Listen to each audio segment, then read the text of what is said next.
Okay. Chapter 3. Years later, I happened upon an avenue of interest to me vis-a-vis delving into genealogical research, in which I spent a substantial amount of time and energy, which afforded me an insight into my ancestry that was to boost and increase my level of personal identity.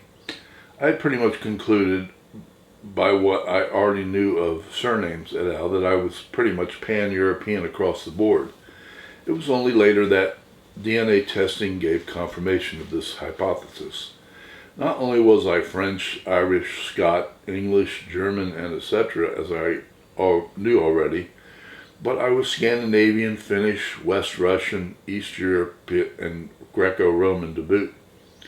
The fact that I hailed in my heritage from virtually all realms of European culture made me intrigued to know that I was in effect not just a personification of holistic European culture in microcosm, but as an American, weight was added to the notion of me being the definitive realization of the composite ideal of one out of the many. I thus concluded that no one could more epitomize the quintessence and therefore the realization of the ideal than I, the self-avowed all-American kid. What an eye-opener, as a shocker, and as a vindication this was to me.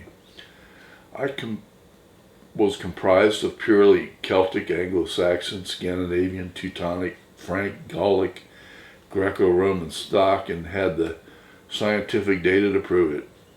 Nothing outside of these bonds registered, although due to a certain slight bronze cast to my own skin color, I suspected there must be Oriental or Middle Eastern consanguinity ultimately. Ethnography being a fascinating field of study to me, it excited my imagination what a distinctively bronze tinge could mean, versus an olive complex per se could possibly confer. It is said that the makeup of several European nations were descended from, say, the lost tribes of Israel, which also fuels the imagination. One such theory is how the tribes of Manasseh and Ephraim, having inherited the birthright from Joseph, comprised the makeup of the nations of England and, by way of extension, the United States, whereas the tribe of Judah inherited through King David the scepter, that is the right of eternal rule. But lo and behold, there is a descendant to speak of there is no descendant to speak of the offspring of David, to whom the promise was made, but only a story of how Jeremiah may have taken a daughter, in whom it might be argued possessed the inheritance to the British Isles, to mainly Celtic lands, that is, except that Christ himself, of the lineage of Judah through David, must rightly be seen to be the grand fulfillment of this enduring prophecy. Indeed, this would make perfect sense as to the eternal nature of said kingship, invested in the only begotten Son of God, that is, he in whom the right of inheritance through the universal law of primogeniture rightly devolves on. This I see and accept as fait accompli fact. However, in the interim, there is another angle I'd like to posit, which may not be received so formally, except unless any such detractors might consider how the Jews totally misconstrued the coming of Christ in order to be an atonement prior to reigning as king of the universe, to wit, let's just say, what if? What if Christ had indeed left us his physical seed to propagate through, though hidden, down through the generations? Would it be fair to suppose a royal lineage has remained therefore extant, with de jure dynastic claims as descendants of David from Judah? Further, what if virtually all of the royal scientages of Europe et al. Bore some kind of relation to the line? Now imagine if the line with the birthright were to join with that of the scepter, say in Ireland, and what perchance of the weight that one such possessor, in the person of King Arthur, let us just say, who when he went to France may have married into the lineage of Mary Magdalene, the Black Madonna, with whom also the likes of nothing less than the Mona Lisa are associated? And what might be the implications should a final denouement of this dynastic Holy Grail royal bloodline be found to be extant in our modern day and age? Would such an individual not be unanimously accepted to be the de jure heir apparent to the essential ancient regime from which the bona fide applicant is said to be heir to? All this being said is to fire the imagination with a what-if scenario as the consummate qualities to confer such de jure authority on some such prospective rightful king of the whole entire world. Inasmuch as no claimant has ventured forth to lay claims to such title and office, it remains a wide-open speculative issue. The one thing I will surmise is, if such a personage were to exist, that the reason for waiting for so opportune a time to be revealed could very well possibly be due to the fact that science has only recently reached the point where such claims can be conclusively verified and vindicated by DNA testing, et al.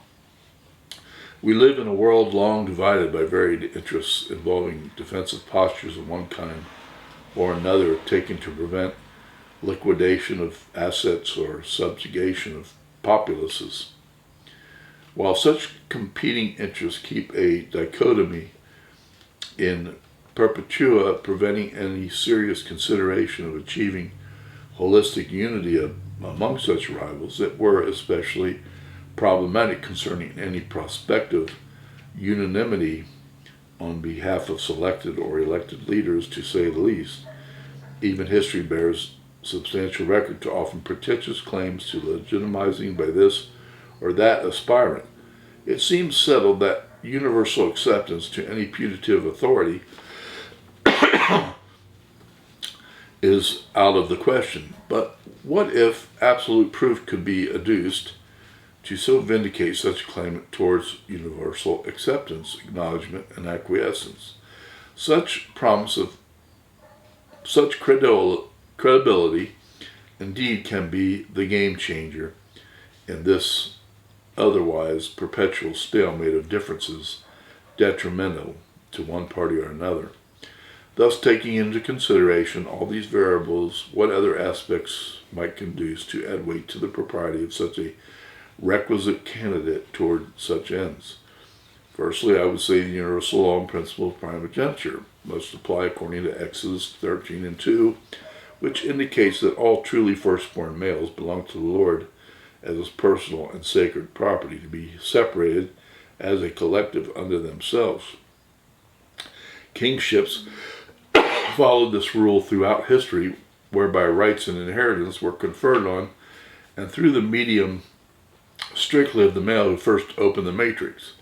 Of course, the final fruition of this symbolic archetypal typology is found in Christ, that is the only begotten, i.e. firstborn, by way of implication, who is indeed specified to be the firstborn of every creature.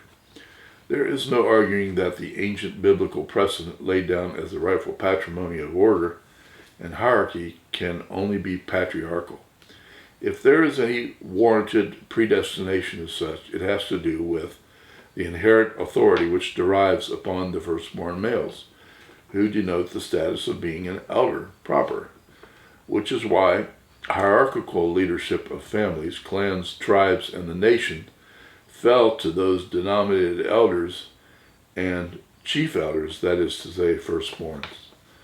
The second thing I would say with respect to qualifying attributes is that the more multiplicities of divergent interests one is seen to possess, by way of representing a plethora of ostensibly competing interests, the better suited such a candidate would be in bridging the gap between such dichotomies. For instance, a person of Irish-German descent is more feasible to gain acceptance between both separate individual peoples. A king in olden times was said to not merely represent the people under his reign, but in fact personify the people as a whole. He could use the third person plural, we, in the singular sense. He was, for all intents and purposes, every man, and every man's interests all wrapped up in one. His word was law and was absolute. There was no committee to muck up the final arbiter, and he with whom it was ubiquitously from where the buck stops. Concomitantly, the divine right of kings was accepted as final.